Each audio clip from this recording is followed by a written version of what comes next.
जय हिंद दोस्तों, आप सभी का स्वागत है एक बार फिर से आपके अपने यूट्यूब चैनल यूनिक ज्ञान में। आज हम BA fourth semester home science का नया सिलेबस देखेंगे जिसमें हमें पढ़ना है हाउसिंग एंड एक्सटेंशन एजुकेशन। आपको यह सिलेबस हिंदी और अंग्रेजी दोनों भाषाओं में बताया जाएगा, क्योंकि पिछली बार आपको जब बताया गया था जो ऑफिशियल नोटिफिकेशन में सिलेबस आते हैं इंग्लिश में ही आते हैं, तो वही बताया गया था। कुछ बच्चों ने कमेंट किया था सर हिंदी में भी प्लीज़ बता दीजिए, क्योंकि सही बात है, जब तक आप सिलेबस को समझेंगे नहीं तो पढ़ेंगे क्या। इसलिए आपको यहाँ पर हिंदी और अंग्रेजी दोनों भाषाओं में बताया जा रहा है। और यह जो पीडीएफ नोट्स होगा, ये जो आपका सिलेबस होगा, आपको टेलीग्राम चैनल पर हमारे मिल जाएगा। तो टेलीग्राम चैनल ज्वाइन कर लीजिए, वहाँ पर आपको सभी क्लासेस के नोट्स प्रोवाइड कराए जाते हैं। अगर आप चैनल पर नए हैं तो चैनल को सब्सक्राइब कर लीजिए। आपका कोई अन्य सब्जेक्ट हो, सिलेबस जानना हो, कमेंट में हमें बताएं, आपको सिलेबस बताया जाएगा। साथ ही साथ आप किस यूनिवर्सिटी से हैं यह भी कमेंट करिएगा, क्योंकि आपका पेपर शुरू हो इससे पहले आपका सिलेबस ख़त्म करा दिया जाए, जिससे नहीं तो होता है कुछ यूनिवर्सिटीज़ में पेपर ख़त्म हो जाते हैं और सिलेबस ख़त्म नहीं हुआ रहता है, तो बच्चों के कमेंट्स आते हैं, आप लोगों के कमेंट्स आते हैं। तो आप यूनिवर्सिटी का नाम और आप अन्य सब्जेक्ट्स कोई भी सिलेबस जानना चाहते हो, उसका सिलेबस या क्लासेस, तो आप कमेंट कर दीजिएगा। क्लासेस जल्द ही स्टार्ट की जाएंगी, कुछ क्लासेस स्टार्ट हुई हैं, वह आप देखते रहिए और अपने दोस्तों के पास शेयर करते रहिए। वीडियो अवश्य लाइक कर दिया करिए। तो चलिए देखते हैं हमारा होम साइंस का सिलेबस। हमें फर्स्ट यूनिट में क्या पढ़ना है। फर्स्ट यूनिट हमारा है हाउसिंग, अर्थात आवास के विषय में। नीड्स ऑफ हाउस, घर की आवश्यकता क्यों पड़ती है। Difference between house and home, home और हाउस के बीच में अंतर क्या होता है। होम क्या होता है, हाउस क्या होता है, इसके बीच में क्या अंतर होता है, हमें इसे पढ़ना है। अगला टॉपिक हमारा है वे टू एक्वायर हाउस, अर्थात घर प्राप्त करने का तरीका क्या होता है। अगर आप खुद का घर लेना चाहते हैं या फिर रेंट पे लेना चाहते हैं, दोनों का तरीका क्या होता है, ये हमें पढ़ना है। मतलब जो लीगल तरीका होता है वो क्या होता है, उसको हमें पढ़ना है। अगला हमारा टॉपिक है factors influencing selection and purchase of house and site for house building.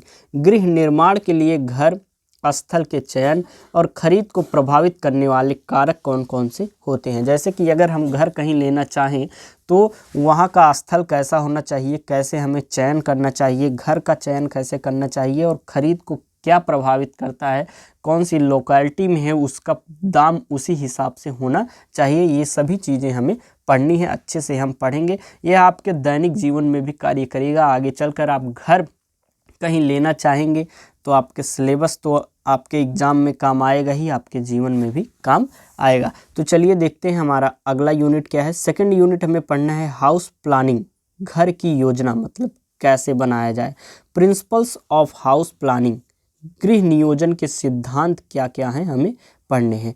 Planning different residential spaces in house, एक घर में विभिन्न आवासीय स्थानों की योजना बनाना। जैसे कि आपका कहीं पर प्लेइंग रूम होता है, ड्राइंग रूम होता है, गेस्ट रूम होता है, किचन किधर होता है, तो मतलब उन सभी चीज़ों को अच्छे जगह पर, एक सही जगह पर, कहाँ पर कैसे आवासीय स्थान चुने जाएं, यह भी हमें पढ़ना है। अगला हमारा है planning house for different income groups, विभिन्न आय समूह वालों के लिए घर की योजना बनाना। अर्थात आपकी इनकम कम है तो आप किस प्रकार से घर की योजना बनाएं, घर नियोजन की योजना कैसे बनाएं, और जिसका इनकम बहुत ज़्यादा है वह कैसे बनाए। इन सभी चीज़ों को हमें पढ़ना है और इन दोनों के बीच में हमें डिफरेंस भी पढ़ना है। ये हमारा यूनिट सेकेंड हो गया। यूनिट थर्ड हमारा है इंटीरियर डिज़ाइनिंग, आंतरिक भाग डिजाइन बनाना। मतलब आपका जो घर होता है उस एक आंतरिक सज्जा होती है, मतलब आप बाहर से डेकोरेट करते हैं अच्छा लगने के लिए। जैसे आपका कोई रूम हो, आप उसको अंदर से अच्छा डेकोरेट करते हैं, अच्छे से सजाते हैं, जिससे आपको अच्छा वह दिखता है।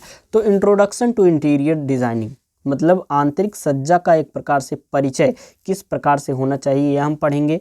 इम्पोर्टेंस ऑफ गुड टेस्ट, अच्छे स्वाद का महत्व। स्वाद का मतलब यहाँ पे आपका जैसे कि चीनी मीठी होती है ऐसा स्वाद नहीं, मतलब आपकी पसंद कैसी है, आपका टेस्ट कैसा है, किस प्रकार आप, या तो नए ज़माने के हैं तो आप नए ज़माने के तरीके से आप डेकोरेट करेंगे, बहुत पुराने ज़माने के हैं तो अलग अलग आपका स्वाद कैसा है, आपका पसंद कैसी है, उसका महत्व क्या होता है, यह हमें पढ़ना है। आंतरिक सज्जा के उद्देश्य, ऑब्जेक्टिव ऑफ इंटीरियर डेकोरेशन, मतलब आंतरिक सज्जा का उद्देश्य क्या होता है। पहला तो अच्छा लगना, और अच्छा लगता है तो हम अच्छे से वहाँ पर रहते है, ये सभी चीज़ें होती हैं। कुछ लोगों को अच्छा साफ़ सुथरा रहना भी पसंद होता है, कुछ लोग गंदा करते हैं, जैसे कि एक वीक हो गया, 7 दिनों में 6 दिन उनका रूम गंदा रहता है, एक दिन साफ़ कर लेते हैं, फिर 6 दिन गंदा हो जाता है, 10 दिन गंदा, फिर एक दिन साफ़ कर लेते हैं। ऐसा अलग अलग लोगों का अलग अलग एक रूटीन होता है, अलग अलग पसंद होती है, तो उन सभी चीज़ों के बारे में हमें पढ़ना है। Elements of design line, design के तत्व रेखा, मतलब एक प्रकार से किस प्रकार से रूपरेखा उसकी बनाएं, शेप उसका आकार कैसा हो, टेक्सचर बनावट कैसी हो, कलर रंग कैसा हो, pattern light and space, pattern प्रकाश और स्थान कैसा हो, ये हमें पढ़ना है। Principle of design proportion, design का सिद्धांत किसमें, प्रोपोर्शन अर्थात अनुपात में, बैलेंस संतुलन, रिदम लय कैसी हो, इम्फेसिस जोर कैसा हो और हार्मोनी सामंजस्य कैसा हो, उसके सिद्धांत डिजाइन के कौन कौन से हैं, यह सभी चीज़ें हमें पढ़नी है। 4th यूनिट हमारा है होम डेकर्स अर्थात घर की सजावट, furniture, furnishing, curtain, draperies, floor coverings, wall ceiling, lightning, accessories, wall painting, mirrors, wall art, sculptures, antiques, flower arrangements etcetera. अर्थात हम अपने घर को कैसे डेकोरेट करते हैं। पहली बात तो हम फर्नीचर लगाते हैं, और फर्निशिंग में क्या क्या करते हैं, पर्दा लगाते हैं और ड्रेपरिया, फर्श कवरिंग, जो हमारा फर्श होता है उस पर किस प्रकार से हम लगाते हैं, दीवार की छत को कैसे सजाते हैं, उसकी पेंटिंग कराते हैं, कुछ लोग डिजाइन बनवाते हैं, तो अलग अलग होता है। प्रकाश व्यवस्था कैसे करें, मतलब हम अपने एक रूम है, अपना एक घर हम सजा रहे हैं, तो उसमें कितने मात्रा में बल्ब लगाएं, प्रकाश की व्यवस्था कैसी करें। कुछ लोग अपने रूम में एक ही बल्ब लगा लेते हैं, कुछ 4 लगाते हैं, कुछ 10 लगाते हैं, कुछ कलरफुल लगाते हैं, जैसे कि 4 वाइट बल्ब हो गए, कुछ ब्लू, अलग अलग कलर्स के लगाते हैं, तो वह प्रकाश व्यवस्था हो गई। अलग अलग लाइट्स कैसे लगाते हैं। सहायक उपकरण जैसे कि दीवार की पेंटिंग, दर्पण, दीवार कला, मूर्ति कला और प्राचीन वस्तुओं को हम लगाते हैं, जैसे कि सीनरीज लाकर सेट कर देते हैं अपने घर को सजाने के लिए। और फूल की व्यवस्था अर्थात फूल कैसे लगाते हैं अपने घर को सजाने के लिए, यह सब चीज़ें हमें पढ़नी है। अब हम देखेंगे पार्ट बी हमारा जो सिलेबस का है उसमें क्या पढ़ना है। यूनिट 5 हमारा, यूनिट 5 से 8 तक हमारा पार्ट बी में आएगा।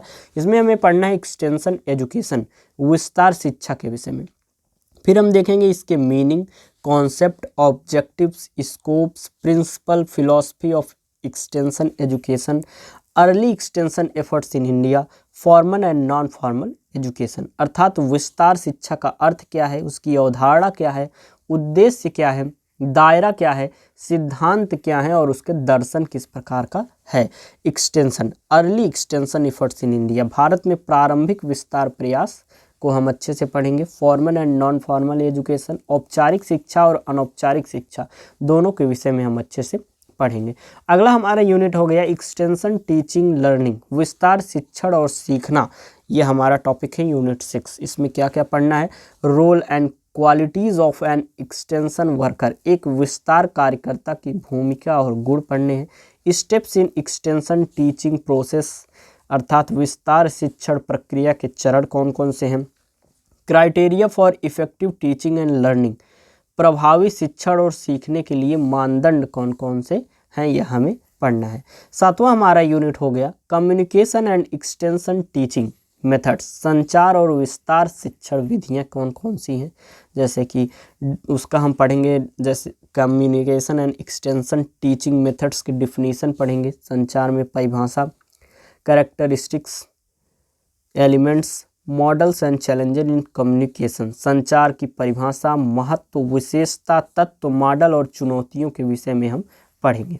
फिर हम देखेंगे relationship between the communication extension and development, संचार और विस्तार और विकास के बीच में संबंध, संचार विस्तार के और डेवलपमेंट अर्थात विकास के बीच में संबंध देखेंगे। एक्सटेंशन टीचिंग मेथड्स, विस्तार शिक्षण विधियाँ, वर्गीकरण, क्लासिफिकेशन, वर्गीकरण, factors guiding the selection and use of extension, विस्तार शिक्षण विधियों के चयन और उपयोग को निर्देशित करने वाले कारक, एक्सटेंशन टीचिंग मेथड्स जो हैं उनको हम पढ़ेंगे। फिर हमारा अगला और लास्ट हमारा यूनिट है, लास्ट टॉपिक हमारे इस सिलेबस का, जो आप अच्छे से देख लीजिए, जिसमें हमें पढ़ना है ऑडियो विजुअल एड्स, श्रव्य दृश्य मदद की डिफिनीशन, पढ़नी है। Importance, classification, selection, preparation and effective use of audio visual aids, श्रव्य दृश्य सामग्री की परिभाषा, महत्व, वर्गीकरण, चयन, तैयारी और प्रभावी उपयोगों के विषय में पढ़ना है। यह हमारा सिलेबस हो गया। हमने आपको बहुत ही अच्छे तरीके से बताया। अपने दोस्तों के पास भी शेयर कीजिए और इसका PDF फॉर्म प्राप्त करने के लिए टेलीग्राम चैनल को ज्वाइन कीजिए, वहां पर आपको मिल जाएगी। अपने यूनिवर्सिटी का नाम कमेंट में अवश्य बताइएगा। और आप अन्य किसी सब्जेक्ट का सिलेबस जानना चाहें या क्लासेज स्टार्ट कराना चाहें तो आप कमेंट में बता सकते हैं। आपकी क्लासेज जल्द ही स्टार्ट होंगी। वीडियो को लाइक कीजिए, शेयर कीजिए। धन्यवाद। मिलते हैं अगले वीडियो में।